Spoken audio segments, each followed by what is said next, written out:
Good morning, everyone, and thank you for tuning in today. I'm Jenna Stauffer. We're going to start off the show by talking about autism, which is the fastest growing developmental syndrome in the world. Now, to give you some stats, autism affects 1 in every 88 children. It's estimated that between 1 million and 2 million Americans are living with some form of it. Autism is treatable. It's not a hopeless condition. We're going to connect it with art this morning, which has long been a vehicle that children with autism can use to express themselves in those instances when words just don't work. My first guest this morning is a local artist, and she's also an educator who's had the privilege of working with autistic children, and she's seen firsthand the benefits that art has played in their lives. Janice, thank you so much for being on the show. Being back on the show, I should say. Well, it's good to be here. Thanks for having me. You're welcome. And this is a great topic. Yeah, and now Janice, I know you wanted to speak about this because you have a handful of autistic students. Well, over the course of my education, my job as a teacher, early on I would run into kids who were either diagnosed as autistic or misdiagnosed as something else, and it was very simply autism. And autism is really a developmental process.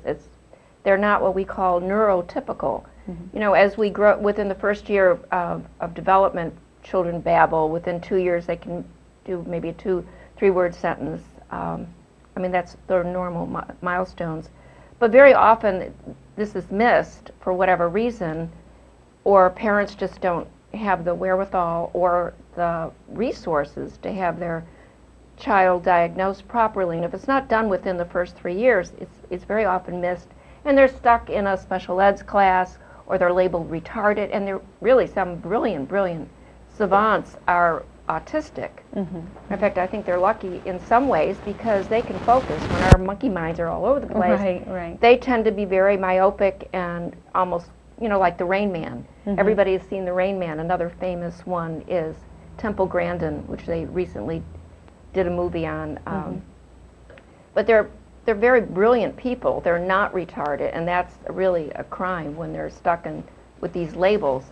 And they need one-on-one learning, and they need, unfortunately, individualized learning is not always possible, you know, in terms of education, because we don't have the funding. Right. And you have to have a very dedicated parent, and they have to have the resources. I mean, that's one good thing about this new, whether people like it or not, Obamacare will cover this kind of thing.